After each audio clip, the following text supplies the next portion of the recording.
ഇന്ന് നമുക്ക് അവിലെങ്ങനെയാ നനയ്ക്കേണ്ടതെന്ന് നോക്കാം. എല്ലാവർക്കും അറിയായിരിക്കും, എങ്കിലും എൻ്റെ രീതിയിൽ എങ്ങനെയാണ് ചെയ്യുന്നതെന്ന് ഞാൻ പറയാം. ആദ്യം ഒരു ഡ്രൈ ക്ലീൻ ബൗൾ എടുക്കുക. ആവശ്യത്തിന് നമുക്ക് എത്ര വേണം അത്രയും അവിലെടുക്കുക. പിന്നെ ചിരകിയ തേങ്ങ കുറച്ച് കൂടുതൽ എടുക്കുക.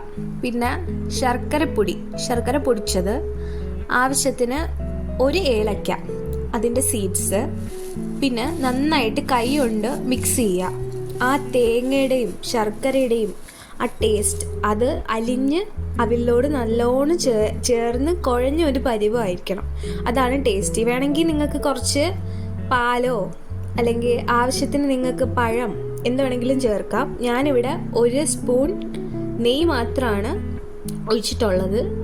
പിന്നെ ഇത് കഴിച്ചിട്ട് എങ്ങനെ ഉണ്ടായിരുന്നെന്ന് ചോദിച്ചാൽ,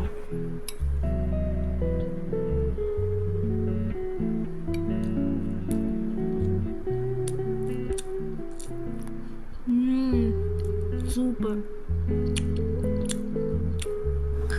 വെറുതെ പറയുന്നതല്ല, നല്ല ടേസ്റ്റ് ഉണ്ടായിരുന്നു. നിങ്ങൾക്ക് അവിലിഷ്ടമാണെങ്കിൽ ഇന്ന് വൈകുന്നേരം ഒന്ന് ഉണ്ടാക്കി കഴിച്ചു നോക്കുക കേട്ടോ. ബൈ.